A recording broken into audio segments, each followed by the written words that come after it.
मेरी आवाज सुनो, मुझे आजाद करो।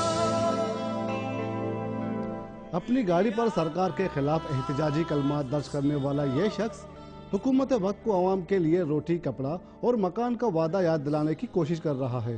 अपनी गाड़ी पर शहर भर का चक्कर लगाने वाला ये शहरी हुक्मरानों की नाकिस पॉलिसियों से दिल बर्दाश्ता है। कफर ये जो ना इन्होंने हम लोग आवाम को जो ना नसीब में किया हुआ, इन्होंने ना रोजगार है, ना पंचायत है, ना कोई आए दिन झगड़ा, कत्ल आम, मुसीबत, जंजाल सब ये लीडरों की वजह से समझे ना ये हो रहा है हमारा। आमतौर पर तो अपोजिशन जमातों के एहतजाज में शरीक शहरी हुकूमत के खिलाफ नारेबाजी करके अपनी दिल की भड़ास निकाल लेते हैं, लेकिन बाज ऐसे भी शहरी हैं जो किसी सियासी जमात के प्लेटफॉर्म के बजाय इनफरादी तौर पर अपना एहतजाज रिकॉर्ड करा ही देते हैं। कैमरामैन अली जान के साथ शफी बलोच, डॉन न्यूज़, कराची।